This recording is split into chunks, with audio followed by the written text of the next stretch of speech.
Willie Nelson was born into a world that offered very little except space, silence, and survival.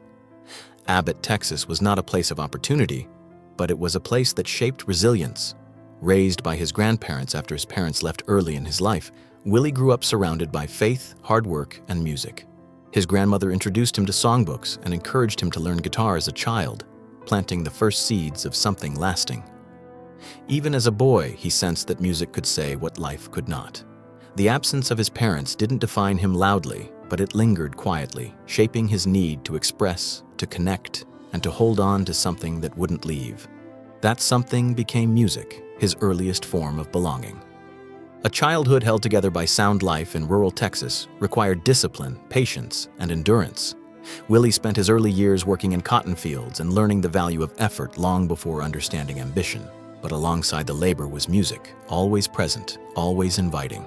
Gospel hymns, radio tunes, and local performances blended into a rich emotional language he absorbed naturally. By age 9, he was already performing in small bands, earning a little money and discovering something bigger than income: purpose. Music wasn't just entertainment for him, it was survival. It allowed him to feel seen without asking for attention. While other children found identity through family or school, Willie found his through chords and lyrics.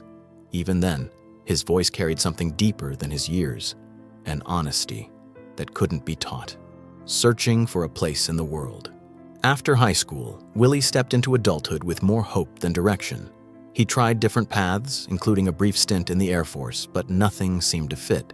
He moved through jobs like a traveler passing through stations, selling goods, working trades, doing whatever kept him afloat. None of it stayed. Music remained the only constant, even when it paid little. He performed in small venues and worked in radio, slowly building his understanding of how to connect with listeners. These years were not glamorous, but they were formative. They taught him persistence and sharpened his instincts. He wasn't chasing fame as much as he was chasing a place where he could exist honestly. That place didn't come easily, but he kept moving toward it anyway.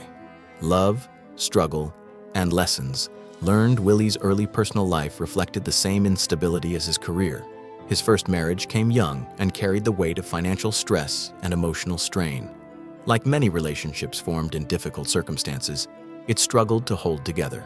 The challenges weren't dramatic headlines, but quiet, ongoing tensions, long absences, unmet expectations, and the pressure of uncertainty. The marriage eventually ended, leaving behind lessons rather than victories. Willie would later speak openly about these years, acknowledging both his love and his shortcomings. He was learning, slowly and imperfectly, how to balance ambition with responsibility. These experiences didn't break him, but they shaped him. They added depth to his writing and honesty to his voice, turning personal struggle into something listeners could recognize in their own lives. Songs that traveled farther than he did. While Willie struggled to gain recognition as a performer, his songwriting began to find its way into the world through others. He wrote songs that resonated deeply, capturing emotions in simple yet powerful ways. Artists recorded his work, and those songs became widely loved. Yet behind that success was a quiet irony. His voice remained overlooked. The industry valued his words, but questioned his sound. He was told he didn't fit the mold, that his style was too different. Still, he continued writing, not out of stubbornness, but necessity. Music was how he processed life, and that didn't change just because recognition lagged behind. These years proved that success isn't always immediate or visible. Sometimes it builds quietly, waiting for the right moment to be fully seen. Breaking away to find himself. Eventually, Willie reached a turning point. The expectations placed on him no longer matched who he was.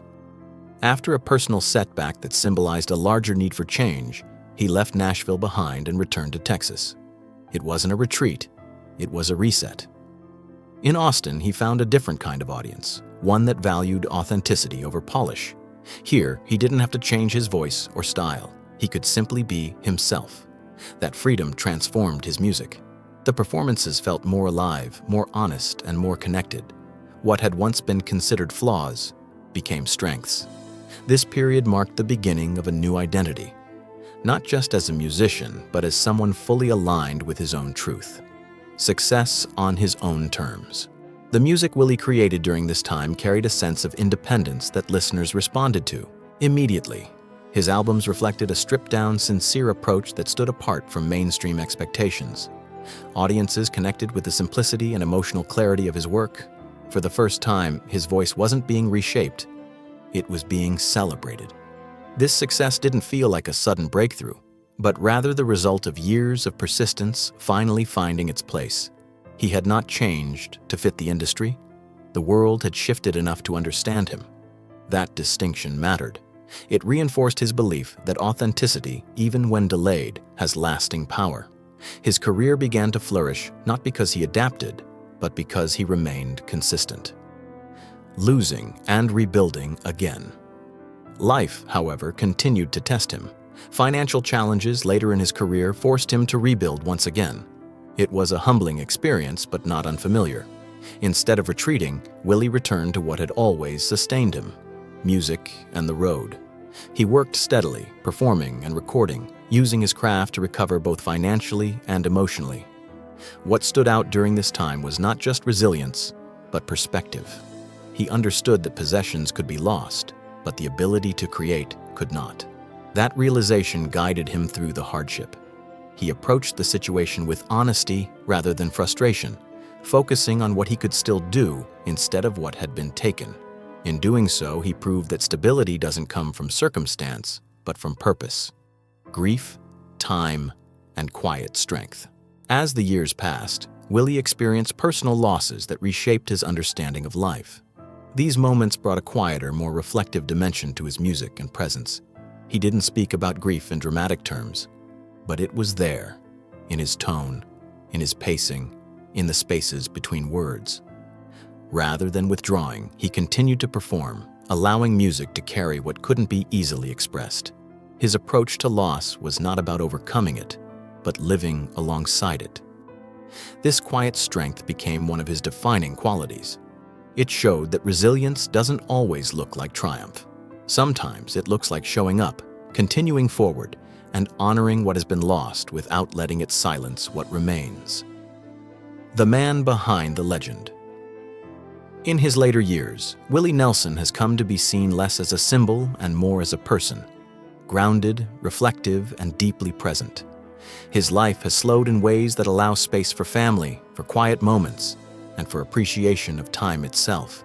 He continues to create and perform, but with a sense of intention that comes from experience. The image of the outlaw remains, but it is softened by understanding. What stands out most now is not rebellion, but honesty. He has lived a life full of imperfections, choices, and growth, and he has never hidden that. That openness is what connects him to people across generations. In the end, his legacy is not just in his music, but in the way he lived, truthfully, persistently, and always on his own terms.